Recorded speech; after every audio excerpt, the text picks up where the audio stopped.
Well, with a monumental presidential election approaching, many voters may not be aware that protecting life is on the ballot in 10 states as well. Now, this November, voters in Missouri will be one of those states that will decide the fate of Amendment 3, which, if passed, would enshrine a deregulated industry of abortion and gender transition into Missouri's state constitution. Now, what we see happening in these 10 states is the abortion industry is pushing hard to get abortion into the state constitutions. These are not pro-life amendments, with the exception of a competing amendment in Nebraska. And by the way, I've got a resource available for you that breaks all of this down. Just text the word life to 67742, life to 67742, and I'll tell you the 10 states, what the amendments do, and what you need to do. Well, join me now to discuss the state of Missouri. I was there last night at Abundant Life Church in Kansas City, Missouri. And one of the pastors that's been helping lead the effort in the state is Pastor Chris Williams. He is the senior pastor of Fellowship Church. He is also the president of the Missouri Southern Baptist Convention. Pastor Chris, welcome to Washington Watch. Hey, Tony, thank you for having me on. We are so thankful for you and all that you guys do, your partnership here in our state. We need all hands on deck to defeat this ideology trying to get a stronghold here in the state of Missouri. So thank you again. Well, we were there about a month ago. It was there last night. Had a good turnout at Abundant Life. From your, I mean, you're working this hard. You're speaking on it. You're preaching on it. Traveling the state. Is it your sense that the citizens, Christians, church-going citizens are getting what this is about? I think so. It's coming on a little later than we would like. It seems like momentum is in our favor. A poll just came out. I just got it a couple of days ago. About 58% of the state of Missouri were going to vote yes. That number is now down to 53%. So the needle is moving. It's moving. But again, in our state, to get this constitutional amendment passed, we only need 50% plus one.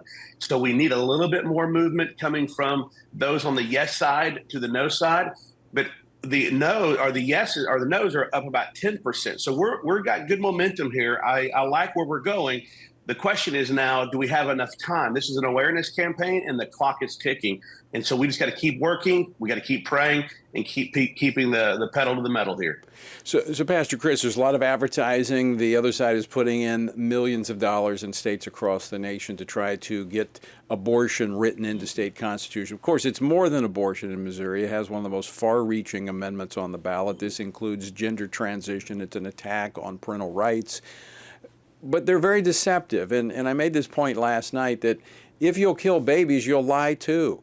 And that's what we Yes. see from those pushing these amendments. They're deceptive. They're deceitful. They're lying. But should we be surprised? No, not at all. What we're seeing here in our state, about $20 million has poured in from outside groups. 75% of those dollars coming in to push this wicked, murderous ideology. This deception is coming from folks like the George Soroses, the Michael Bloombergs, the Planned Parenthoods, which is really no surprise. Planned Parenthood, their number 2 revenue stream is coming from gender transition drugs. And so this shouldn't be a surprise to us. And so they are in our state. They are working it hard. This is going to strip 52 laws off of the books. 52 laws. It will create the greatest deregulated industry in our state. And this is going to be harmful for women, for children, for minors. And one of the great things it strips out is, like you said, parental consent. We're going to be having traffickers bringing young girls across state lines to have abortions. We're going to see young boys or girls who are confused about their gender, who perhaps could be taken down the street from the school and be given gender transitioning drugs. And parents will have a say in this. This bill is just completely rotten to the core. There are those that are saying, well, this just takes it back to where it was prior to Dobbs. This actually takes it all the way back to 1973 and Roe, where you have abortion until birth, with all of the state laws, as you just pointed out, being erased. Almost 50 years, 5 decades worth of pro-life laws that state legislatures have passed informed consent, parental notification. Mm-hmm. These are just, they'll be gone. Yeah, they're stripped off the book. 52 laws that have been put into place with our legislature over the years to protect women and children are gone in simply a pen stroke. They're obliterated, and now we have a completely deregulated industry. It's going to bring great harm and destruction and mayhem. But it shouldn't surprise us because this is what the enemy does, is it not? Right. He comes, he has one purpose. His purpose statement is to steal, kill, and destroy.